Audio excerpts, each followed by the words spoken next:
G'day, Brad. Ivan, how are you? Good to see you again, and welcome to Interviews. No, and welcome to KLR Automotive. Thank you very much. Today's going to be a casual conversation about KLR and a little bit about my truck and a little bit about your business. Let's get started. Yep. How long have you been here at Windsor?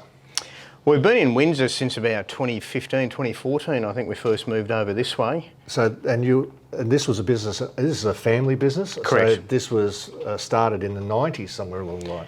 Yeah, the early 90s was when it was first sort of thought about and the first tentative steps taken. We didn't really finalise the name until 2000 and began trading under the name KLR Automotive. And you've always been doing Land Rovers? Always Land Rovers. Oh my God, you're gluttons for punishment. You know, you get to know a product, you can do the job well, you can do it quick enough that you can actually make money out of it, you get to know it, so we like it. Going back to my situation and meeting up with the guys here, also through friends of mine, I've known about KLR for a long time, the new Perenties, not the new Perenties, the old Perenties. Now, a little bit of history for your background. You're ex-army, served for, 8 years? Yes.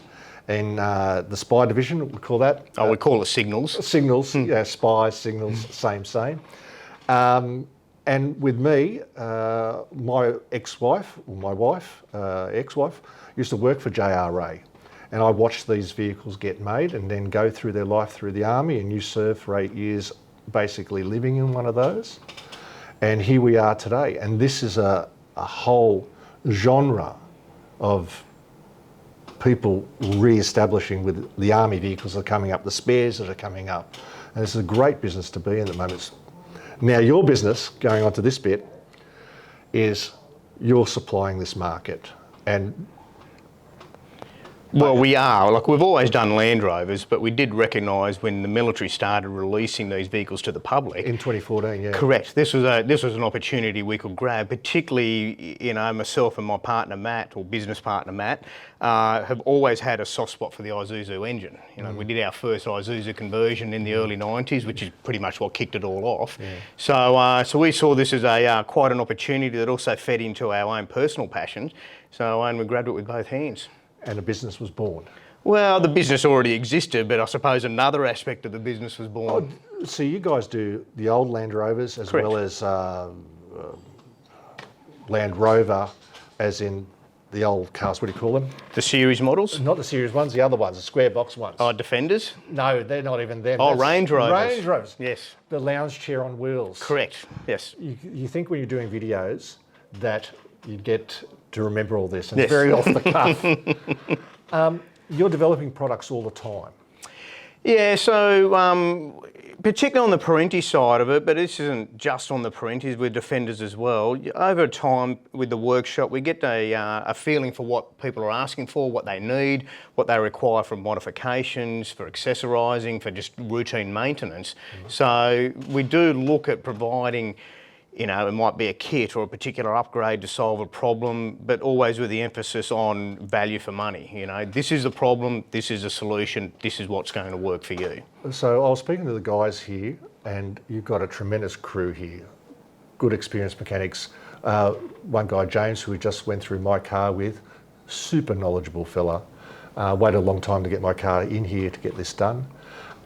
Your customers, you have a good rapport with them. Yes. And you also take note of what they need and trying to accommodate with them. Most common things you do, what do you do here most commonly? Is it sell parts or actually servicing? Well, we run so obviously the parts division has taken off to the point we can call it the parts division. It's no longer just an add-on to the workshop. And that's separately staffed now. It's there's sufficient demand there that is almost being run as its own business in its own right.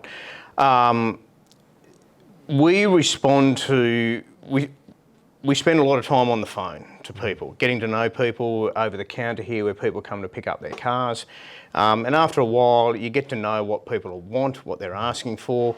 And it also creates a bit of a two-way street, that helps us to provide what they're after. Going with parts, so when I go around Australia or go for a trip and I break something down, Yep. Shipping internationally. Yeah, no dramas. Also, guys, having people on the phone that actually understand helps a lot. That's a super confidence build. So we're spending, the Land Rover, especially the Perentie community, is spending a lot of money on their vehicles to bring up the scratch. And you touched on this earlier when we were having a chat. You have a vehicle that is now 30 years old, but it's been in the military, under the military regime and maintenance-wise. It is at a good level to start off with, be it they are sitting down, let alone going to the normal people for 30 years who may not be able to afford the maintenance or may not know how to do the maintenance. So now you're coming back to cars.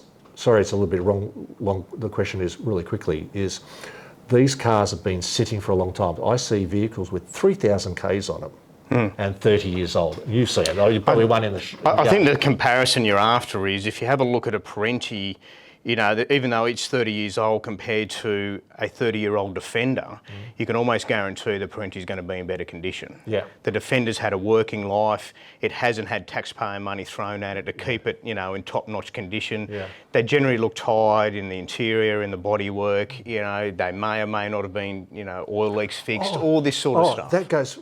Now, since 2014, these cars have been sold. Are the ones in 2014 in better nick than the ones that are coming out now? They were. We did notice a change. So they've stopped or slowed the maintenance down, or they've been just sitting there for a long time? I think they've been sitting. I think they were also ones that were being used in units up until the last, you know, and then pulled out at the last minute, but they've had a working life. Cosmetically, they're rough. Mechanically, they're all quite good, but certainly they don't look as pretty. Look, the Isuzu motors in them is legendary status. They're pretty much bomb-proof, and that's a reason the you're buying gearbox, them.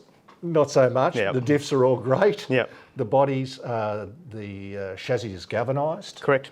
Parts are readily available.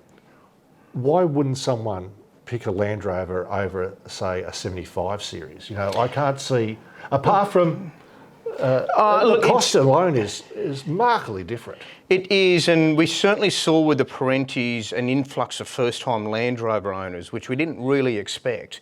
But there were a lot of phone calls. I've had Toyotas, I've had Suzukis, Nissans all my life, but I've heard these are good value for money. Are they good value for money, and how do I go about getting one? So it was quite interesting seeing that. I go to the newer vehicles now. I have a range of vehicles from the latest an old 79, which I just sold with the V8. Scary times with the V8s, the new Land Cruisers. Your hands shake if you need to replace injectors or an injector pump. So, you know, you're talking $10,000, $15,000, $20,000. Set of injectors on this is $2.50, really. It's in comparison. I think it's $400 for a set. Yeah, and so now going back again to my situation is I've had all these electronic cars and I've stepped back in time just for the least amount of complexity. That's a bit of a trend we've seen as well, developing over the last probably 10 years, maybe a little bit longer.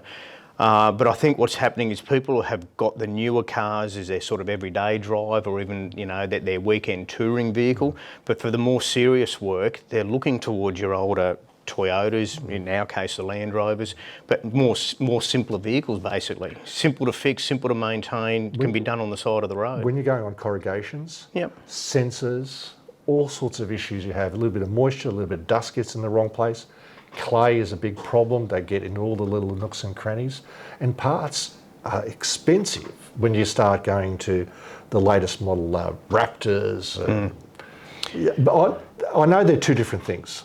One is a Ferguson tractor, yep, and the other one is, you know, a lounge chair on wheels, basically. It becomes a bit of a balancing act. You need to balance up the modern comforts that people have grown to expect and enjoy versus the utilitarian simplicity of an older vehicle where you are giving up creature comforts. Like none of the Perenties came with air conditioning. Yes, and because in my case, we have the six-wheeler, and you can purchase still a six-wheeler in Australian dollars from roughly $30,000 to $40,000. Yep. Pretty simple. If you were to buy a six-wheeler Land Cruiser, my God, you'll need to take out a kidney. And then you do the comparison. You get this car, and like I have, start from the front and move to the back. It may cost you $30,000 or $40,000, but that makes it a $70,000 car, which is new. Correct. Right? But not just new, but built to what you want. What I want. And and we are getting older, and I do like my comfort, but I also don't want to be. I want to be able to repair something on the side of the road. It gives me great. Well, and that's certainly it's a very good point that we've noticed with the newer vehicles, because one of the things that counts against them is when you are in the middle of whoop somewhere and your near new Range Rover suddenly fails to proceed, where do you start looking? Because essentially there's no point opening the bonnet because there's nothing under there to look at. It's pretty much a tow-away proposition straight up. Most of the time you even have to split the body off the chassis to get to stuff. For major repairs, that's become common with most newer cars. Wow, isn't that just about throw it to the side? That's a huge amount of labour. Look, the ones that need that done, they're designed to do that. There's procedures to do it. But ultimately, I think we need to bear in mind cars are no longer designed to run for 20, 30 years. Yeah. But this is a whole separate discussion. Yeah. We'll go back to the topic of what we're doing here at KLR and why we came here. So originally, the standard 4x4 Perentes had no turbos, and you were one of the first to develop that turbo. How much effort came into that?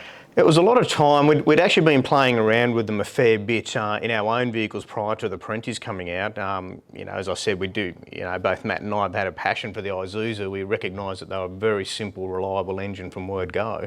So we'd been, trialling this turbo and that turbo, doing a lot of work there, a lot of driving, a lot of hours, a lot of reliability testing, but also a lot of work on the dyno to match up, trying to find that perfect compromise between power versus economy versus reliability. Yep. So you've sold in the hundreds, if not in the thousands. I don't want to know how many you sold, but it's a lot. No problems of any real type? No. You may get occasional problem, something may happen, but overall it's a very bulletproof. Now I did want to ask you a question. Non-turbo Isuzu, turbo Isuzu motors, are they the same? It depends on how you want to define the same. Can I put a turbo on my non-turbo and not worried about it? Yes, with this engine you can, because the thing to bear in mind, the 4-cylinder Isuzu started off life as a 6-cylinder, so that was designed as a much, much stronger motor than it needed to be. When they cut 2 cylinders off the back, they kept the strength of the 6-cylinder motor, which was designed for a lot more torque and a lot more horsepower than the 4-cylinder produces. So this is one of those engines that you can happily turbocharge and go even harder than we do with our setup without any reliability issues. A lot of people ask, what's the top PSI you recommend to stop at? We were finding head gaskets became an issue at around 24 PSI. And what do you reckon my one is at the moment set to? I wish we haven't, I've driven it, guys, I have driven it. It goes like the blazers, and you'll see it hasn't got a complete air filter system, so it's really loud. Well, we haven't done the final tuning on that, but at the moment that'll be running about 18 PSI. 18. So I still got a bit more to go. Probably don't need it though, because as you've already noticed, the power increase over what you had is substantial. Yes, it is. And it'll be, where it is now, you're in that happy medium of power versus economy. I drove it and it was a huge, huge difference. Going back to the 4x4 ones, which are the most common ones, because there was only 600 odd 6x6s made, so predominantly they're all 4x4s. Yep. PTO, non-PTO. On the winch cradle, no winch cradle. This is a discussion we have a lot on the phone, funnily enough. Yeah. If you do a lot of winching, the PTO winch is hard to beat. It's as simple as that. And particularly if you've bought a vehicle that already has one fitted. And that's probably the strongest argument for keeping it. But of course, weight is the word that's on everybody's lips these days. Going over GVM is a big no-no. And also the front axle weight on Land Rover is very, very tight. But that applies to most four-wheel drive vehicles though. But yes, it is. It's borderline. We also do the conversion through Alu-Cab, for the Alu-Cab conversion on the 110s.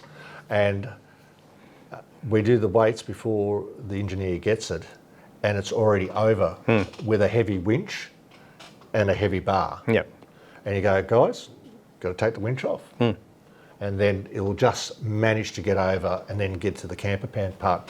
But you supply the winch cradle to replace or to put a new electric winch on that. I know this is a topic because I've seen it plenty of times on the what do you call it, on the web. Winch, electric.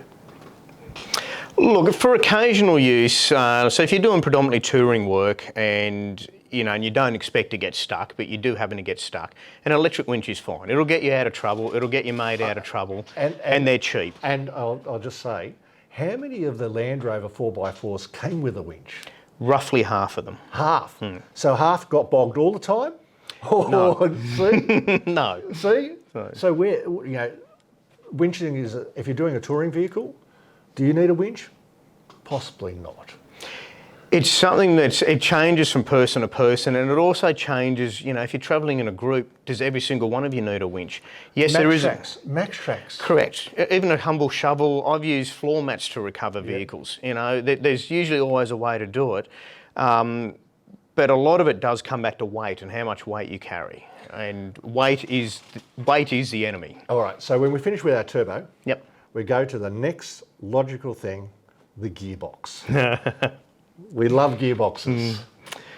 I spent the whole day on the gearbox bench and we'll be doing that again tomorrow. Yeah, so upgrade the clutch, of course. Yep. How's that on my pedal? How's that on my new, well-developed thigh muscle?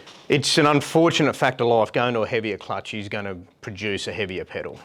We have been experimenting with ways to alleviate that, but we haven't really come up with a magical answer yet. Dave's going to insert a photo of my 6x6, which drove in here, which didn't drive too bad in here, and he'll show the photo of my clutch that came out of my 6x6. Now, the gearbox, 4-speed. Look, the 4-speed's got a reputation as being essentially a bomb-proof gearbox. It certainly was that behind the V8 and the Range Rovers that it was originally designed for. I think this is in the 4x4 converter. Yeah, but I think the Isuzu motor does step up, the load on that gearbox a lot more. There's a lot more torque going through that box that it was never really designed to do. So we do see a lot of gearbox failures, but what I would say is it's rare to have a gearbox fail to the point you can't drive it. Driving style? I think that has an impact, and we certainly see, let's call it damage in military gearboxes that we just simply don't see in civilian boxes. Right. See, I'm at times very gentle with the stuff, and then other times I really need to get over this lump or here. You pop the gearbox, you have a little bit of roll back as you do it, because that's what happens, because you're on the side of Mount Everest, and you hand brake, rolls back a bit, you give it a bit of go, because you just need that little bit of momentum. Is that the point where it hurts the most? That's usually when things break, but it's not necessarily the gearbox that's going to break. But it's also, you may get away with that a dozen times, 50 times, 100 times, but that's ultimately what ends up breaking things.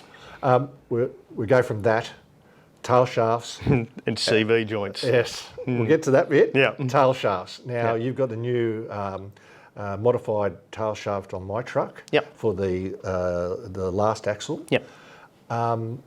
Anything for the 4x4s or 4x4s coming? We've been offering, we've been actually using the Raptor prop shaft out of Italy for a number of years now, and they've proven to be fantastic value for money actually. So a completely different design to the Land Rover one, bigger uni joints, bigger slip joints, just a bigger shaft all round, and not much more expensive than a genuine shaft. And you go from there, because that's a tail shaft, yep. 2 diffs, and...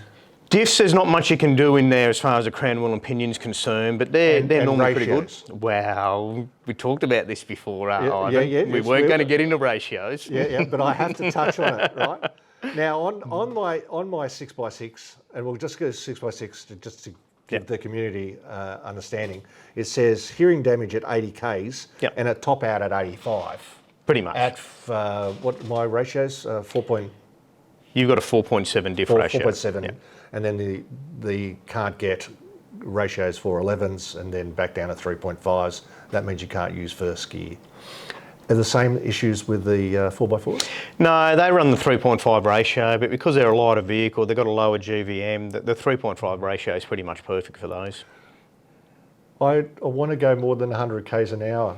What I'm going to do, Brad? Well, it's a bit of an issue because, as you rightly pointed out, you can put the 3.5 ratios in the 6x6, but the 4-speed gearbox is a limiting factor, and first gear becomes quite tall. Are we ever going to get an auto for it or something? Can we do that? Can we have a divorced transfer case on the back or something? Anything's possible, but the big issue on those is how you run the third axle. Like No, divorce. We'll just put another transfer case after the auto. you make it sound so simple. It's a piece of proverbial piss. If it was that easy, it would have been done by now. Yeah. Well, I'm just saying, you know, there's 600 that all could be changed, maybe 3.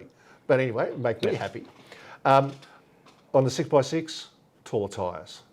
Is that going to kill my gearbox? No, it won't, because it doesn't. And also in the 4x4, because you see guys putting 32s, 35s, 42s, 68s, 120s. Look, certainly going to a 33 won't cause too many issues. It doesn't make as big a difference as people think it does, but every little bit helps.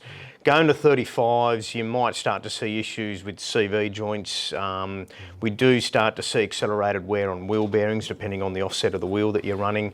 Also, accelerated wear on the swivel housing bearings, that sort of thing. But that's all longer term wear. Yeah, but swivel housing bearings and wheel bearings in general, that is depending on what you train you're driving, how often you're driving.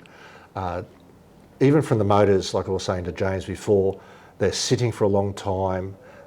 Because they've been started, the valve stem seals go hard, and you can do the heads up, get that done.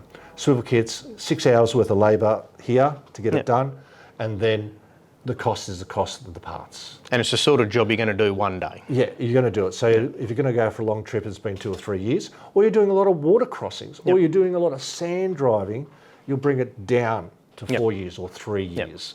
And then you will never have an issue. And that's time we can inspect everything else and you go from there. Suspension. I'll ask firstly for myself for the 6x6. Rear suspension with the things, they're all good, and you're saying the front springs sag. Yeah, so look, any spring sitting around doing nothing eventually sags with age. That's the way they are. But I've seen, not to break you in, but I've actually seen many 6x6s lurch to one side. That can be the rear doing that as well, but also how it's loaded. But we do replace quite a few of the front springs on the 6-wheel drives. We use a military spring. It's actually a very good spring. It usually lifts them up again. Most people don't realise they're sagged in the front until they're parked next to one that isn't sagged. and going and transferring that to the 4x4s. People are lifting their vehicles and doing all that. Do you sell all that sort of stuff? Yeah, so we provide quite a few options. Or is there a kind of a sweet spot that you'd like to say, I recommend this combination?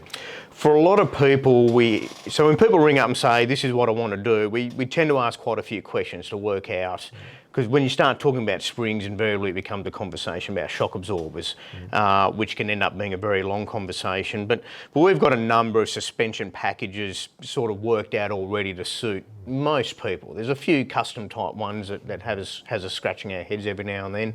But we have, you know, essentially the military springs work very well with better shock absorbers. It's a good all-round package. But for those who want to go rock hopping, we offer our Superflex kit. But that's more than just springs and shocks. That's more. That's correct. Is it worth remote shock reservoir? You know, to that expense. So the biggest limiting factor for remote reservoir shockers in the past has just simply been cost. Yes, you know, there was a time, you know, $2,000 a corner or more. But they've come down substantially in price to make them almost affordable. So they're now one of those trends that everybody's talking about. They are worthwhile. If you do a lot of touring work, a lot of corrugations, a lot of weights, they are worthwhile. But does it give you just that much more than, say, a good set of Bilsteins or foam cell this or whatever? Is it, because we're talking about Ferguson tractors here, we're talking about 110s, Perenties, is it that much, are you going to notice it over it? You know what I mean? You will, because you get to that point where you're overspending for no extra gain. Or minimal gain. That's a dangerous argument to start, because you can start that with, you know, twin batteries with a red arc isolator between them. You've already spent the old too AGMs, much. that's like $50. Yeah, but what I would say, it's very easy to say these old Land Rovers are old tractors, but they're actually not. With their core sprung suspension, they are still market leaders. Yes, no, I'm not just disparaging, because they're very robust. But interior-wise, that's very old, and you're not going to get any better than front springs, rear leafs, or coils all round like my GQ. Yeah. Suspension-wise, they're fine, but you've got to come up with, then you've got to do sound deadening and all that. There's so there's many all different that. factors, and you go, will I spend this much on diff upgrades and then reservoirs, new springs? At what point do you kind of just go, it is what it is? What we tend to suggest, particularly with new Land Rover owners and particularly with the Perenties, it's not unusual if somebody turns up, I've just bought this out of auction, I want to do this, this, this, and gives us a whole checklist. And that's all okay, but then when you start talking to them, you start to, thin down the list a little bit, and we'll often tell people, you know what, go and spend 6 months driving this. Yeah. I think you're going to come back with a different list, a different set of priorities. And I think that applies to pretty much any vehicle that you want to customise for off-road work. Going back again to the servicing part and these cars which have been sitting for a long time. So these cars were really first initiated, back in '86, before they started, when I first saw them. And like I said, some have 3,000 Ks. There's initially wheel bearings. Yep. Just get them done. And then fan belts and servicing, and then check your bushing and give it a drive and see what pinion steels leak, and if it starts blowing smoke because it hasn't even worn the bore in yet in the motor, and all of that. Yeah, you just got to get through that list. Yeah. It's like this: if you're going to do it sometime, you might as well get it done straight away. Yeah. And then you'll have a reliable vehicle. Correct. The other thing was fuel for the Perenties. On my 6x6, they've got the little valve that does the gauges as well as swapping tanks and all that. Have they got a similar thing in the 4x4s? Exactly the same setup. On the 4x4s fitted with twin tanks. Yeah. Yeah. That's another nightmare. You just need to fix that. It's that valve, as clever as it is, and it does make the whole system simple to operate from a user point of view, but it is prone to failure. 1 hour's work to replace? Probably a little bit less. Messy job though, you get covered in diesel. You need a tie a rag to your elbows. So nobody lines up to do that job here. But I find that's one of the most important things straight away, because you get to your car, you just bought the vehicle and you press the button and you don't know which tank is pulling out of, and you don't know what's going on. Just get it replaced straight away. Yeah. Is there anything else you suggest that really needs to get done? Look, really, the starting point we suggest for most people is what we call a major service. So that's all of your oils, all of your fluids, wheel bearings checked, replaced if necessary, a thorough going over it, like basically everything looked at, anything that should be replaced, coolant hoses, you just do it. Particularly if you intend to go and do, long range trips, you don't want a problem out in the middle of Woot-Woot. It's easier to fix it here before you go. All right, so there's something that I've noticed a lot, and there's a lot of YouTube channels now who have got their hands on a 6x6 or a 4x4 in England. Yep. In America. Yep. They're calling you up for bits? Yep. How cool is that? We probably sent them the vehicle. Really? Yes. How hard is it to send a vehicle from here to there? There is a process, but we've got that worked out now. There's a bit of paperwork involved. See, this is something that I didn't know. Now, I want to send my vehicle to South Africa. Yep. It won't fit in a container. Roll on, roll off? Yeah, we can do Ro-Ro. That's usually the cheapest way to go. We're going to Botswana. Yep. You going to come with me? If you fly me over, yeah. No, well, I'll fly you over, but you've got to bring your car with you, mate. You're not going to get in the passenger seat. I've got my missus for that. Yeah. Are you going to come? Oh, I'll have serious thinking about that, but we've probably got vehicles over there we can borrow. He's too busy. He's going to pull another gearbox apart. Yeah. In the end, to bring it on close, because we've been talking for a little while, you have the service guys, you have the mechanics. Yep. The guys on the phone have knowledge. I've seen them here. I've seen the customers come through. I've spent most of the day here. Parts availability. The website is really good, really easy to use. It's very intuitive. Just bang it through, send it across, and it's done. And if you're not sure, just ring up and ask.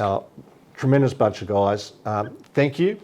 No, Ivan, thank you. No worries, mate. It's been a pleasure having you today. Yeah, it's been quite an eye-opener, and we'll get some more shots of some of the cars. Interesting one is the SAS vehicles that are out there. Yes.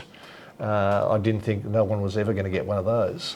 They were actually a little bit of a surprise when they started coming through. How many were there? Like 20 something? I don't think anyone actually knows, and I think they were producing I think that 4x4 sitting there was a special run that was done out of parts bins.